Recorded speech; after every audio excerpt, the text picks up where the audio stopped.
Namaskar friends, I am Dr. Babita Jain, Associate Professor in Political Science in Government Dungar College, Bikaner. In this video, we are going to discuss about a Plato's theory, that is the scheme of communism.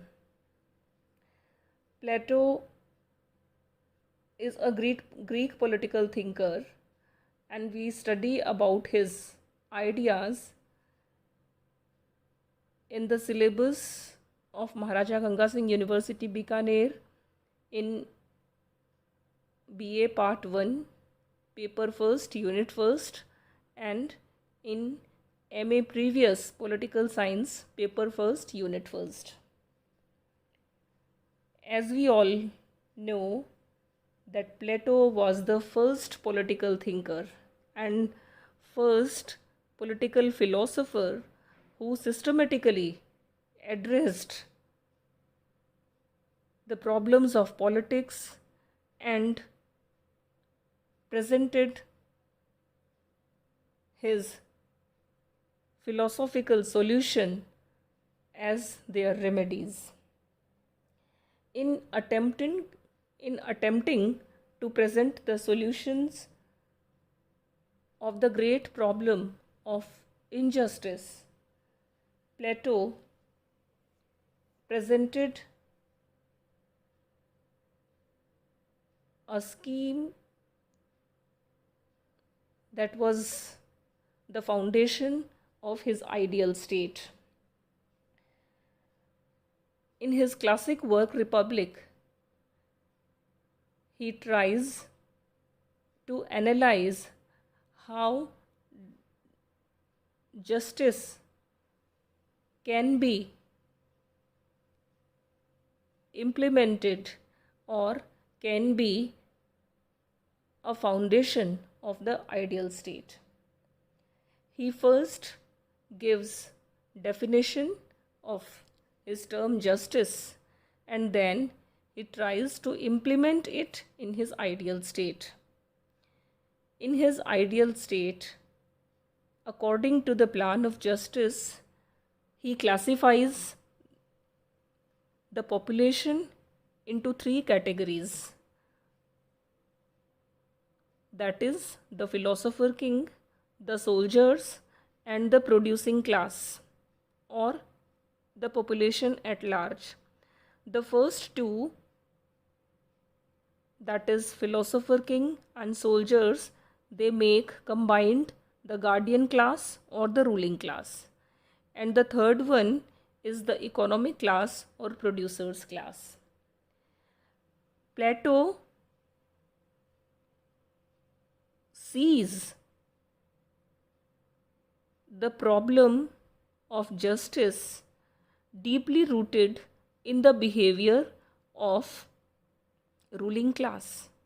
He was of the view that until the rulers are made the philosophers, or the philosophers are made to rule the city-states, the city-states are never to obtain justice. So in this attempt, he tried to make the rulers philosophers. So he presents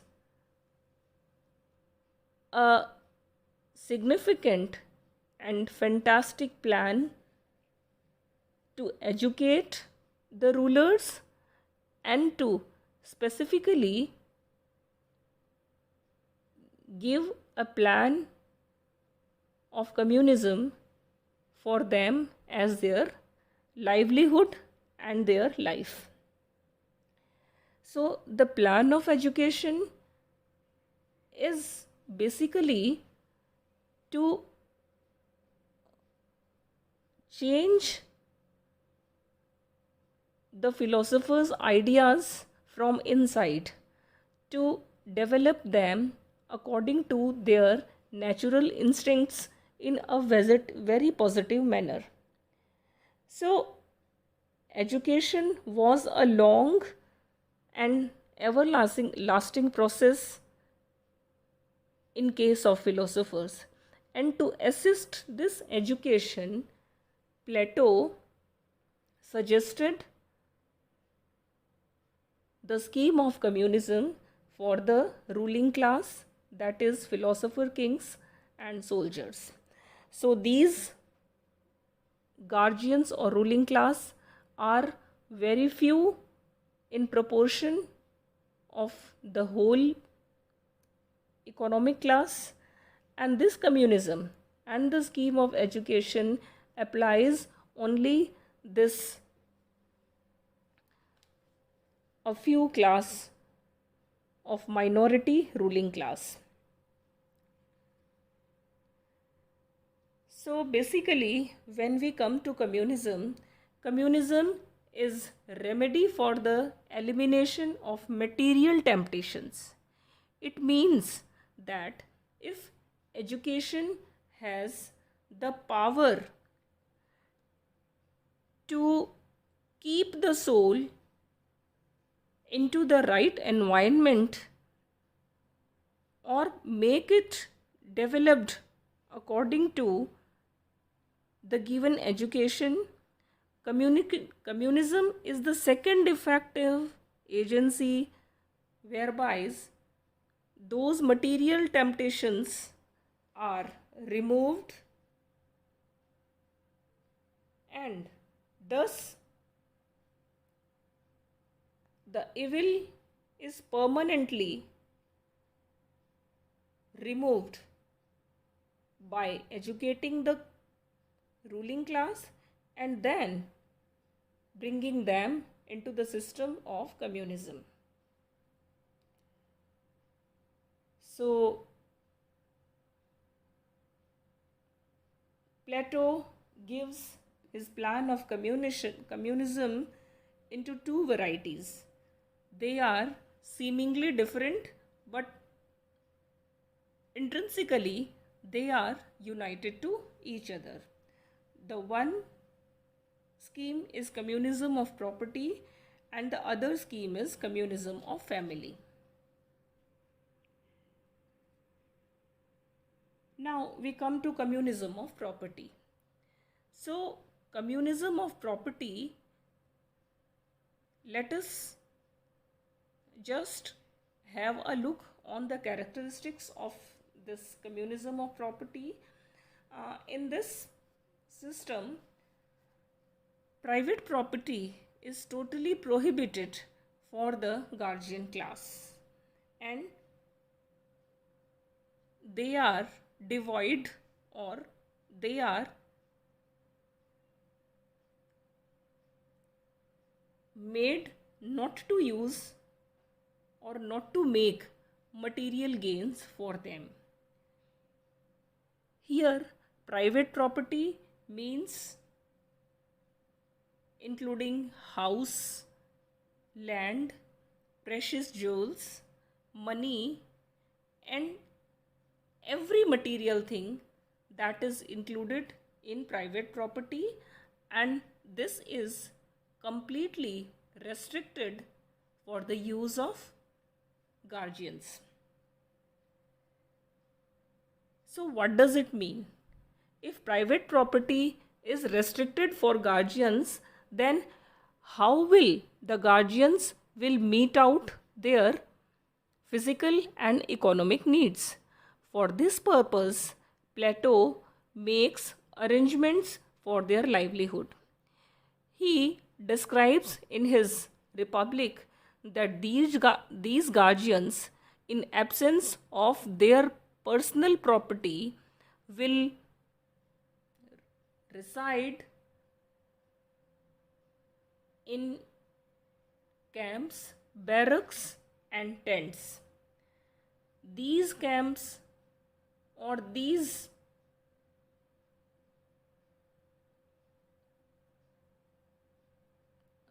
social shelters or homes would be regulated by a state, and all the expenditure of their shelter, their food, their lively, their clothing will be borne by the economic class of the state. There will be no private kitchen, there will be no private rooms for the philosophers to take rest, and they will live in common shelter homes. Their food will be prepared in community kitchen, and they will have their meals on common tables from common kitchens. And the whole economic burden will go to the economic class or the producer class of the state. In this way, Plato tries to make the guardians totally free from the economic grudges or the economic troubles that would be faced by the guardians in absence of their livelihood in an ideal state.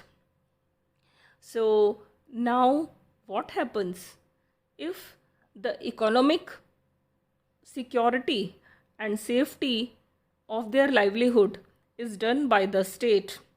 Then rulers are now free from the worries of their physical needs, the worries of their economic needs, and now they will devote their full time, their 100% efficiency for the common good of the state, and they will enhance their all the capacities for the betterment of the society. In this way, communism of property provides a very good way to break the power and distribute it to the two different classes. The political power in this system resides to guardians, and the economic power is totally under the ownership of economic or producing class, because Plato had seen in his times that the problem of justice occurred only by the combination of the two powers in one hand, that is economic power and political power, when come to the ruling class and enjoyed by the ruling class, then it is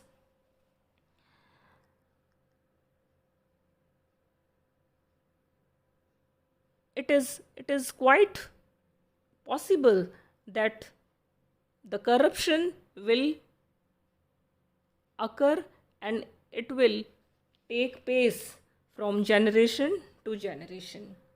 So this was the communism of property, private property, and this was restricted totally to the ruling class.